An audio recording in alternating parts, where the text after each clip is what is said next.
Hello, everybody, and welcome to the March 2014 episode of Advanced League Statistics with your host here, Gelati. So, without any further ado, I'm going to go back a little bit toward the old format. I messed around with Prezi for a little bit, and we'll do like our closing points in that. But for a side-by-side comparison, I don't really think there's anything that measures up that I've found quite yet. If anybody has suggestions, feel free to leave them in the comments below or to message them to me because I'd be interested in that sort of thing.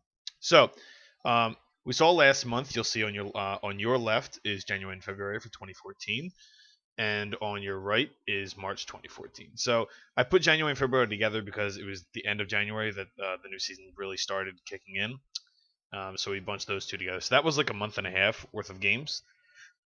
March, it's back to the standard. I'm just going to do these at the end of the month, and we'll release them the first week of April. So, last month I had a couple disadvantaged games. Well, not a couple, a handful, and I had a handful of them this time.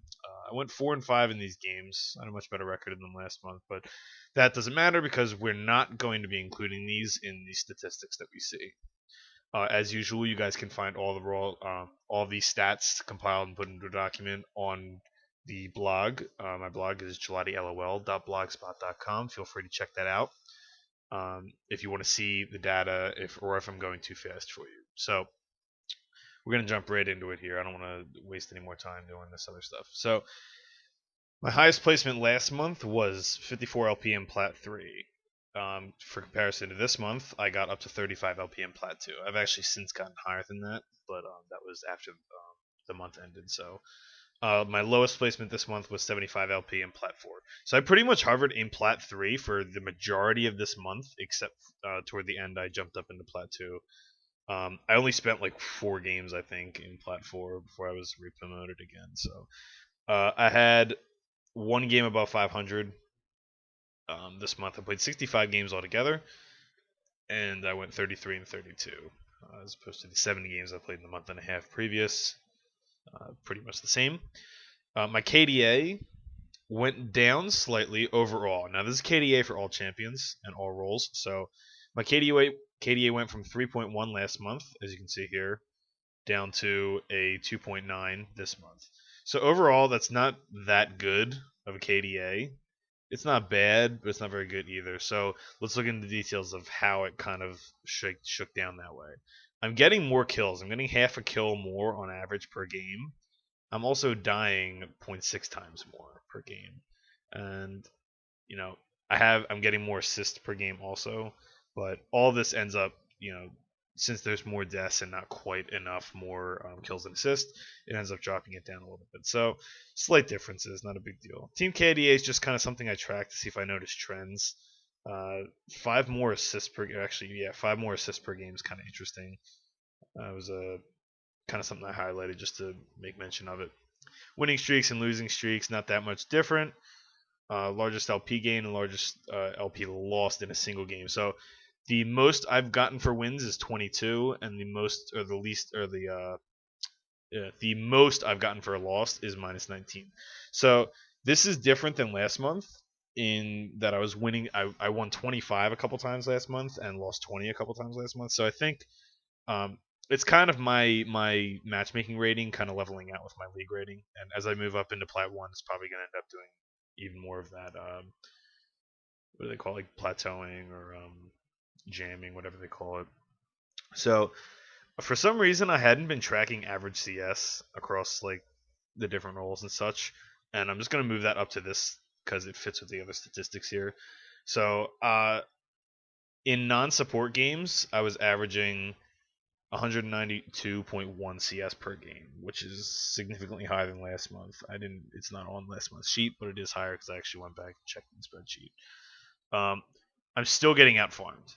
So the trick here is this average CS4 is in my non-support games, but it includes everything I play against because I track enemy AD carry stats if I'm supporting. So that's not entirely there, but it gives you a relatively good picture of the concept, which is I'm getting slightly outfarmed.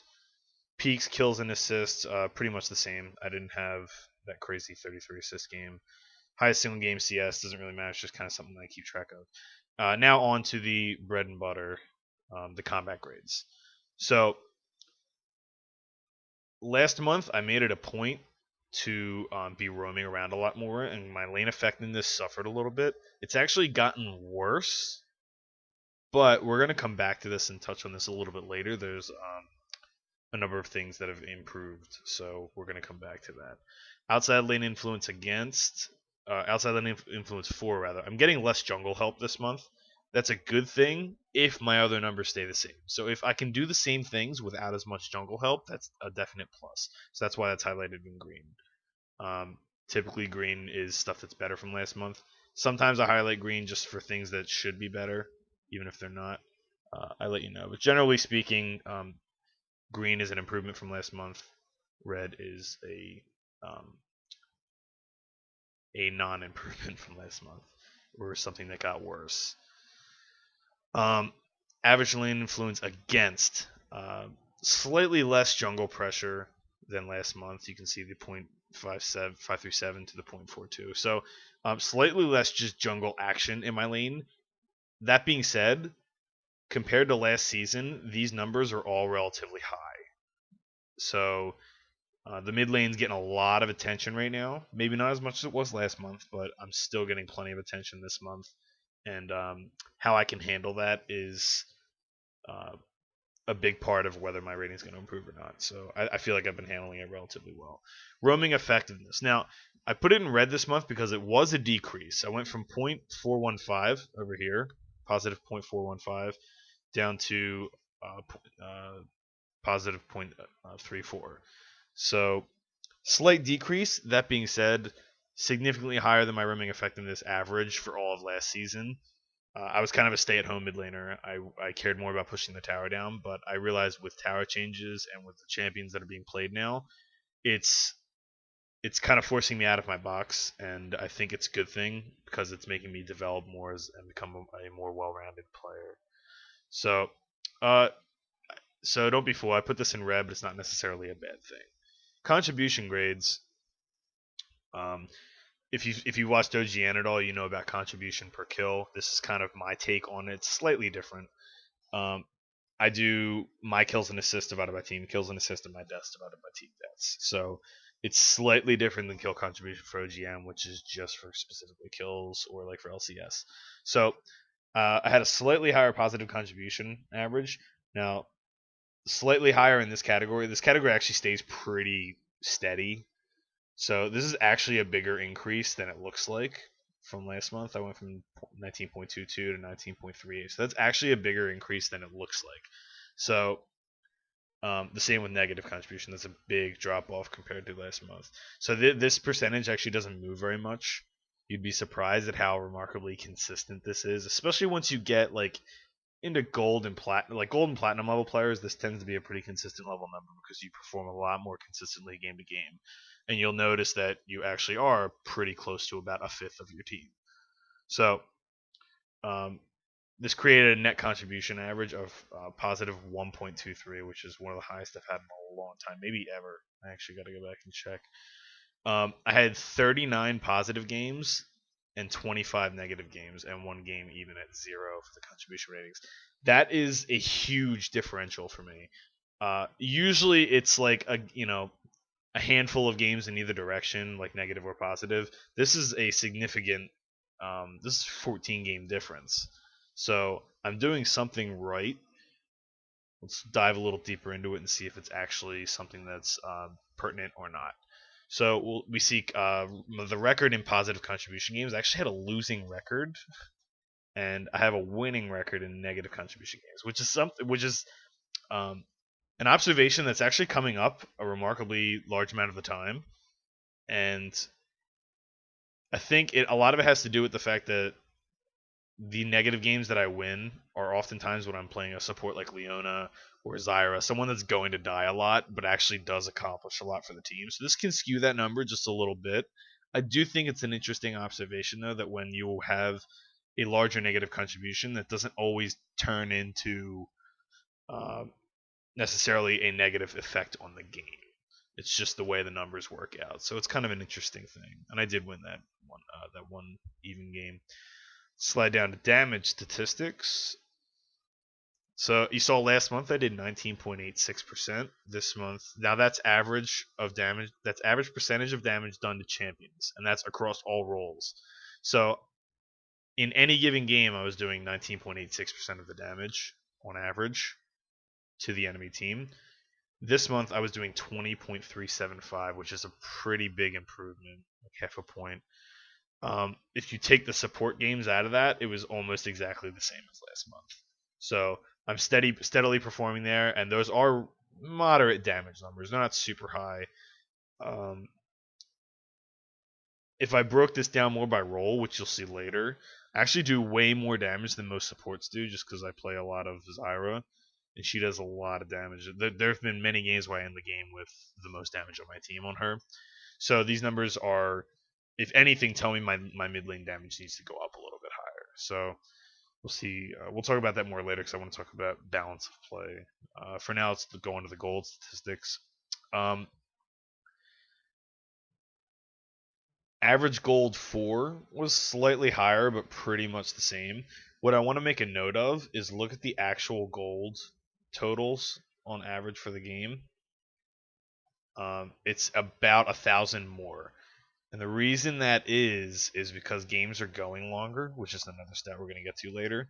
But it's kind of odd seeing that this number much significantly higher while the goal per minute stays the same. It's also a good thing because it means that as games go longer, I'm actually maintaining my income, which is an important skill I had, something I struggled with a lot during Season 3, getting through the mid game and continuing to accumulate gold. If you look at the non-support games, I had 351 gold per minute, which is up from last month. A pretty decent improvement. Also, 6 points is pretty good. Average gold average gold against per minute. You can see also the big difference in the raw number versus the gold per minute number. So I am losing. If you really break this down and look at it, I'm generally getting out farmed slightly, but that doesn't necessarily mean everything. It's just a good measure of consistency. Like at the end of the day, the most consistent thing you can do in this game is kill minions for gold and kill towers and objectives for gold. That's way more consistent than champion gold. So I think it's kind of interesting, and I think this is something I'm actually going to aim to improve for next month. But we're gonna touch on that later. I started putting my lane partners gold too, and if you'll notice, my lane partner, when I'm supporting anyway, my lane partner does a significantly better job than the other one, which tells me that my sacrifice is ending up worth it. And if you go back to the negative contribution games, where I went 15 and 10, a lot of those were me like sacrificing myself for the betterment of the team. And I think that's a skill, and I think you got to make sure you're keeping that in the back of your mind with the numbers. I just want to communicate that to you guys. Moving on to champion specific statistics. The most played champion yet again this month was LeBlanc, and I've mixed it up slightly more this month. I've been playing some different mid laners, but I'm still coming back to her whenever she's open. If she's not banned and it comes to me, I'm picking LeBlanc regardless of the other champion. It's someone that I'm really comfortable with, and as you'll see, someone that I've had a marked improvement on. So you'll see I'm almost at a 4-to-1 KDA at a relatively high rating, at least for me, which means I'm doing something right. So I have 3.98 to 1 ratio. It's almost 4. That's up almost 0.5% from last, or almost half a point from last month. The big thing I wanted to touch on here, though, my average CS from this month, 179.8. My average CS for last month, 134.8. So that's a huge improvement. Now I was wondering, I was like, man, that was one of my goals for last month. It's something I really wanted to focus on. That's a huge improvement. I wonder what else could have applied, and it turns out, skip down here, average game length when I play LeBlanc was really high. 37 minutes is a long game, especially when the average this season, as you'll see when we go down a little bit further, is around 34 minutes. It's about 3 minutes longer than average, while last month I was like 2 minutes shorter than average. So I don't know if this is like an outlying statistic. I'm wondering if this is going to balance out, or if maybe I'm playing differently and I'm more confident in her late game, which is different because when I started playing her and started playing her in solo queue, um, LeBlanc's a very snowbally champion. You want to get going early and you want to play it and snowball the game out of control, and that's what she does. But the more I become comfortable with the champion, the more I realize she's just as good a late game threat as well. She scales very well. The CDR build is working for me, and I think that has something to do with the longer games, that I'm not forcing short games anymore. So we'll see how this goes. That could be a good thing, it could be a bad thing. We'll keep an eye on it for next month. My average gold per minute is roughly in line on her, slightly above what my gold per minute is on average. So, yeah, that game length thing is very interesting to me, especially because I played this almost the same amount of games, only one game difference. Net contribution score positive 3.9. It's slight downgrade from last month, but it's fine. Slightly more damage to champions this month. Again, I've been rocking the Athene's Death Cap build quite a bit on her. 13 positive contribution score games to 4 negative, which is a big, big improvement over last month's 12 and 7, which was also a good number. So, case in point, I'm rocking on LeBlanc. I'm gonna keep that up, especially because she didn't get nerfed in this patch or the patch before. So, I played 17 different champions this month. That's up 1 from 16.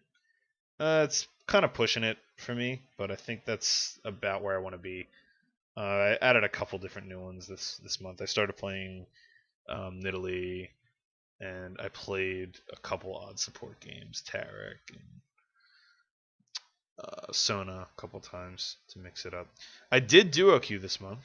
That's something new. I duo queued 4 games with my buddy who's a top lane main, Tuba, and we went 3-1 in those 4 games. Now it's worth noting that he played top in all 4 games, so I made sure to keep a note of that because a lot of the times he's significant. He's much like me, he's a specialist. He's significantly weaker in anything that's not his secondary role. So that's good. Usually I have a losing record in duo queue. Going on to match time statistics. This is actually kind of important too because I wanted to talk on the goal differences. But if you look at average match time, last month was 32:15. This month, 34.36. So what's that? It's like 2 minutes and 21 seconds longer per game, which is more significant than you'd think because this is an average number. This isn't just like an anomaly. Like this is, I mean, 65 games is not a huge sample size, but it's big enough to tell you that it really kind of is becoming League of late game, as everyone's saying. So, a much longer shortest match time, a shorter longest match time, but those are mostly just for outlier information.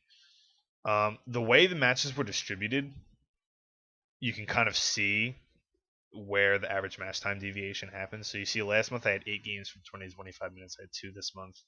25 to 30, I had 13. Compares roughly 16 last month. 30 to 35, which is where the majority of games played. Still the majority of games played there. But there's more in the 35 to 40 minute than there were last month by comparison.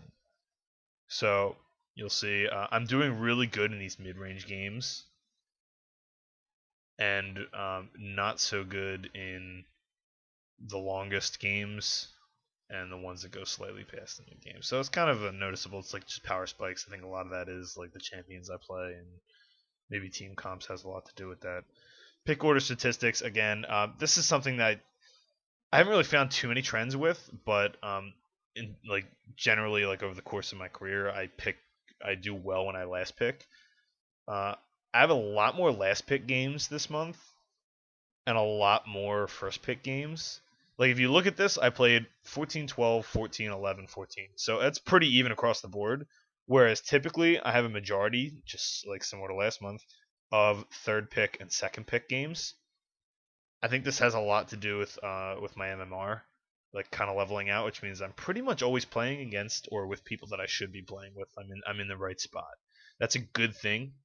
So I'm gonna continue continue observing that as I go forward. Did average pick of 2.98, so that is up from last season. or not last season, actually from last season and last month. Matchup specific statistics. I didn't have too many heavily played matchups this month. I had a ton of Nidalee games or games against Nidalee. I had 8 games against her out of the 65, and some Lulu. The only one I had losing record against was Lucian. I played support in all 4 of these Lucian games, so um, we'll get on that in a second. Against Lulu, nothing too crazy. I mean, again, I just kept this information because it did happen to be the strongest matchup, which is kind of odd because Lulu is considered like a strong champion and is often banned, and I just didn't have that much of an issue with her at all. And I maybe should have put Nidalee on here because Nidalee is a champion I've had trouble with in the past, but I think because I'm playing a lot of LeBlanc now, that it kind of mitigates that threat. The weakest matchup I do want to touch on though, because the weakest matchup for me usually isn't in the bot lane. So it was against Lucian, and in a number of these games, let me see if I wrote it down somewhere. In a number of these games, I played Leona. In 3 of these games, I played Leona, and all 3 of those games I lost. And in all 3 of those games, I played Leona against Lucian. Lucian had a different support. So in that just tells me either within this small sample size that Leona's not working for me, or that maybe I just need to continue learning that matchup. So the numbers don't necessarily mean that much until you see like something for comparison. Multi-game summoners, I had some games, but not any specific matchups that I replayed. Situational statistics. First Blood's 4-8. First Blood's against 5. First Blood assist, which is anything I get, anytime I get an assist on First Blood, or anytime I give up an assist or have something to do with one of my teammates giving up First Blood. That's the First Blood assist against. So I actually have a losing record when I get First Blood, just like I did last month. But for some reason, when I get the assist, like just the First Blood assist, I'm 4-1. So I don't know if that has something to do with me like playing more arrogantly or playing like just confident but not arrogant. It's something I want to observe going forward. I just thought it was interesting. Positional statistics. The majority of my games were on mid and support, just like last month. My mid KDA went up quite a bit. I'm getting a lot more assists per game and more kills per game. Slightly more deaths per game also, but with those 2 numbers going up significantly, it's okay. 194 was the average CS for 170.9, so I improved by 20 plus CS there. That's good. Lane effectiveness average took a big hit, so I don't know if there's specific matchups I was having trouble with, or that I was trying to roam or trying to play too aggressive, but that took a big hit. We're going to admire that going forward. Again, a lot of these stats I don't want to look too far into this early in the season. I just kind of have them for trends. I'm just kind of trying to walk you through my thought process here.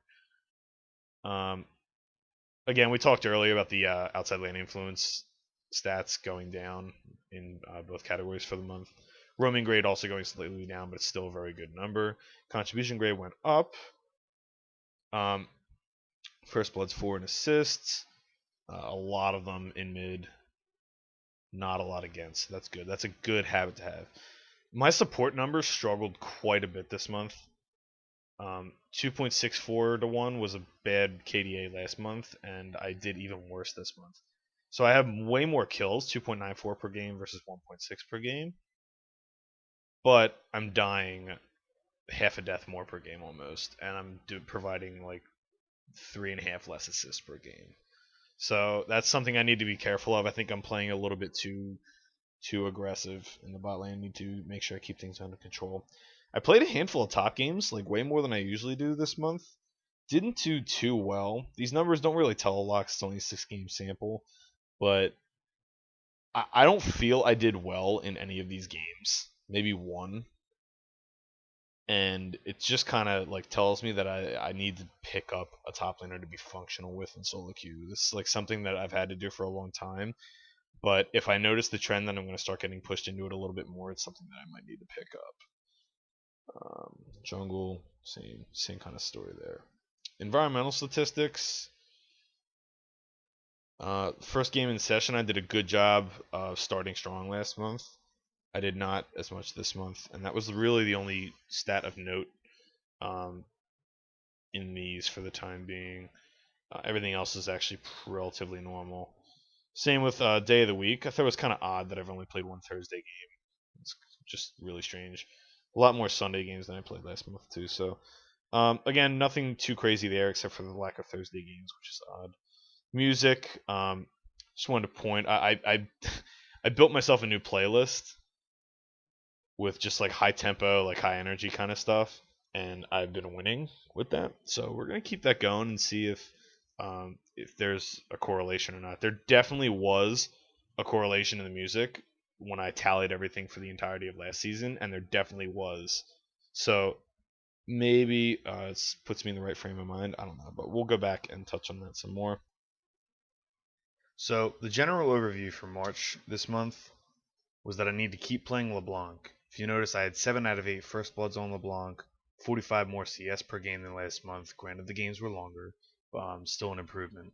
Better lane effectiveness average on her, almost 3,500 gold more per game, 29 more gold per minute per game. Like, everything adds up to just that I need to keep playing this champion, and it's really working for me. The 13 positive contribution games, another nice statistic.